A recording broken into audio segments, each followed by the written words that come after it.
I've heard that life is what you make it. I say make room to grow. I'm your host, LaWanda Dockery, and this is the Make Room to Grow podcast. It all started with a dream about growing food, and who would ever imagine that growing food would lead to me learning about personal growth and development? Well, it did, and I want to bring you along for this beautiful ride. Thank you so much for joining me. Hello, Grow Nation. I hope this finds you well on this beautiful fall day. So your girl is fresh out the garden.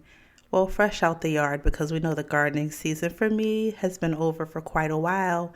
And I realized that I was feeling a bit melancholy about that. You guys know I tout the benefits of gardening. The list is too large to count. Everything from getting your vitamin D to getting your hands dirty to feeling productive to growing your own fresh, grown, not tampered with food, all of those things. But I realized that I needed to become a closer. I was good at starting, but not so good at closing. You might be thinking, what is there to close out in a garden? Well, you want to make sure there are no weeds in your raised beds. You want to make sure that you have some type of mulch or covering on top of the soil so that you're not depleting it of any nutrients that you've accumulated throughout the summer and the spring and now fall. So sometimes people will mulch their leaves and use that. I've also heard of people planting rye, sweet peas, grain, those types of seeds before the ground freezes over, so that once the spring comes, those will sprout, and then you'll turn the top of the grass over, the top of the soil over. You'll allow it to break down for a couple weeks before you plant into it for your raised beds.